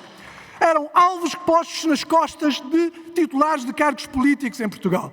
Tinha o Presidente da República por um lado, um Secretário de Estado, um ex-Secretário de Estado por outro e um filho do Presidente da República. Estes eram os objetivos. Não importavam os factos, não importava o apuramento da verdade, a única coisa relevante era ir ao alvo, era fazer tiros. E por isso, recordem-se disto. O primeiro a ser ouvido foi o Secretário de Estado, ou ex-Secretário de Estado da Saúde, no âmbito da campanha para o Parlamento Europeu, apenas e só para minimizar um partido. Não eram factos que estavam em causa, eram apenas e só o circo. O circo que o Chega transformou toda esta Comissão Parlamentar em todo o tempo que esteve presente. Tentou fazê-lo nas audiências, nas audições, tentou fazê-lo nos documentos, tentou fazê-lo em todos os momentos. Até o tentou fazer hoje, dizendo que tentou carregar documentos para a Comissão, coisa que, se houve alguém que contribuiu para os documentos para a Comissão, não foram os deputados do Chega, mas foram deputados dos outros partidos. E recordo os processos judiciais do Tribunal do Brasil, recordo a pólice de seguro tão relevante quanto isso, para vos recordar apenas isto. Nós fomos para a Comissão Parlamentar de Inquérito convictos de encontrar a verdade. Carreámos todos os documentos possíveis e impossíveis. Eu, pessoalmente, fui titular de uma ação em uma situação inovadora para o Parlamento Português, uma ação contra o Parlamento Português, do qual o avisado era eu, e apenas isso só, porque introduzi documentos na própria Comissão Parlamentar de Inquérito. E isto demonstra a faculdade que o Chega teve de tentar ludibriar todos com todas estas situações, de um comportamento inadmissível para uma Comissão Parlamentar de Inquérito, com conclusões previamente tiradas, com situações previamente desenhadas, como se viu em todas as situações em que houve reuniões em que aparecia alguém do Chega, nomeadamente o seu Presidente, a comentar aquilo que se iria discutir na própria Comissão, a sua própria posição, tirando dia a dia conclusões daquilo que era ou que estaria ainda em causa. E por isso, nós não encontramos nada de errado no processo de nacionalidade, como aqui já foi dito. Nós não encontramos nada de errado junto dos próprios médicos do Hospital de Santa Maria, que de uma forma profissional, trataram crianças de que o diagnóstico foi feito de uma forma correta. Nós não encontramos nenhuma ilegalidade da Presidência da República, não obstante todos os esforços por parte do Chega nesta matéria. E recordemos o princípio de tudo isto. O princípio de tudo isto era a vontade que o Chega tinha de querer criar um facto político em cima de uma reportagem televisiva com o seu mérito, com a sua interpretação, e que nós conseguimos encontrar soluções que eram diferentes daquilo que a própria reportagem televisiva tinha. E, portanto, é importante termos em atenção o mérito de uma reportagem televisiva, seguramente, que levantou para esta situação, mas e mérito para aqueles que tentaram fazer disto um caso político, onde não havia substrato, onde não havia dimensão, onde não havia profundidade, apenas e só porque tinham dois alvos em toda esta matéria. Um, que a Comissão concluiu que não tinha qualquer tipo de ilegalidade no seu comportamento, demonstrem factual e documentalmente qualquer tipo de intervenção incorreta por parte da Presidência da República, e outro que teve uma intervenção que nós consideramos que foi além daquilo que devia ter sido feita, ficou plasmada nas conclusões do relatório, é clara, e há uma questão fundamental. De todo este trabalho feito na Comissão Parlamentar de Inquérito, das conclusões enviadas para o Ministério Público, porque há, e é importante também que o digamos, há um processo de crime a correr a par desta Comissão e que apurará o que tiver que apurar de uma forma isenta, como o Ministério Público fará e os tribunais portugueses também, mas há um processo de crime que está a correr. A nós não nos compete criminalizar ninguém, compete apurar factos. E nas conclusões do relatório e nas recomendações do relatório estão os factos que foram apurados. Não, mas qualquer invenções, não, mas qualquer não factualidade que o Chega quis desde o princípio, mas apenas e só o resultado final de um trabalho laborioso de muitas sextas-feiras na tarde que foram aqui passadas neste Parlamento, que curiosamente fez com que muita gente se aproximasse deste Parlamento para assistir àquilo que o Chega tentou fazer, mas não conseguiu.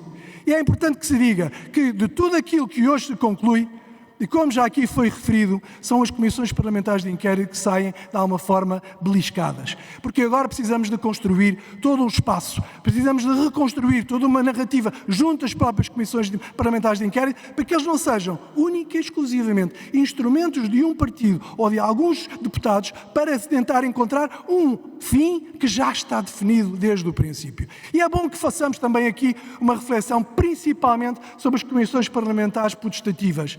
Lembremos os poderes que têm todos aqueles que as iniciam. Tem o Presidente, o Relator, podem indicar todo um conjunto de declarantes ou depoentes para essas mesmas comissões parlamentares de inquérito, condicionando à partida tudo aquilo que está no âmbito de uma comissão parlamentar.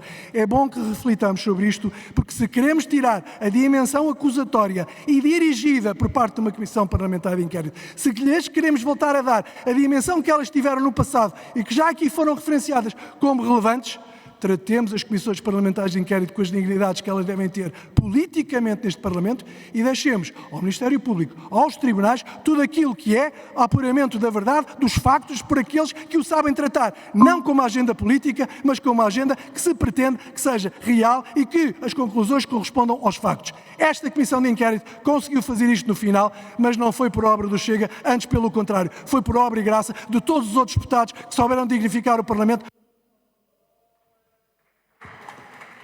Muito obrigado, Sr. Deputado. Tem a palavra a Sra. Deputada Joana Mortágua, do Grupo Parlamentar do Bloco de Esquerda. Tem até 17 segundos para o efeito. Sr. Presidente, numa nota positiva, saiu a notícia de que o medicamento Zolgensma passou a ser comparticipado no Brasil pelo equivalente ao SNS. Depois de anos em tribunal contra a seguradora que lhes negava o acesso ao medicamento, agora qualquer cidadão brasileiro vai ter acesso ao medicamento mais caro do mundo, isso graças não aos prestadores privados, mas graças ao equivalente ao SNS brasileiro, e é assim que tem de ser.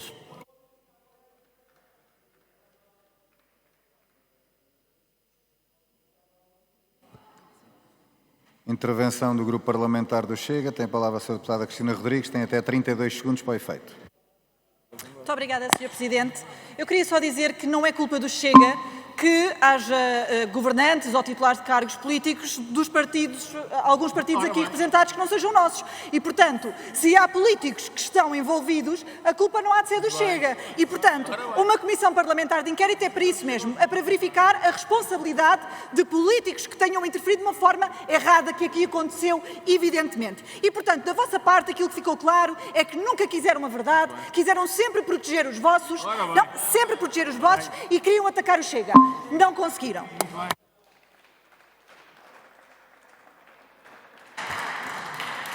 Muito obrigado. Intervenção do Grupo Parlamentar do Partido Socialista, até 44 segundos. Tem a palavra o Sr. Deputado João Paulo Correia.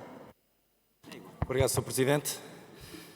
Esta comissão de inquérito tinha tudo para correr mal. A responsabilidade do Chega foi total. Desde o início. Eu quero recordar que a primeira audição, isto nunca tinha acontecido numa comissão parlamentar de inquérito, a primeira audição foi feita sem que os deputados da comissão de inquérito tivessem a documentação em sua posse. Ela tinha, e muito menos, tinham tido a possibilidade de a ler e estudar. E sabe porque é que ela foi feita? Porque houve eleições para o Parlamento Europeu e os senhores quiseram usar a comissão de inquérito para fins eleitorais. E depois, mais à frente, quiseram chamar o ex-primeiro-ministro à comissão de inquérito porque nessa semana se iniciou a discussão da presidência do Conselho Europeu. O Chega tentou usar a comissão de inquérito para a sua agenda política, não conseguiu.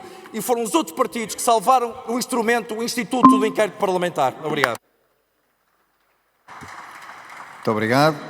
E penso que agora não há mais inscrições. Podemos encerrar o ponto e encerramos assim esta reunião da Comissão Permanente. Voltamos a reunir dia 16 de abril, outra vez em formato de Comissão Permanente.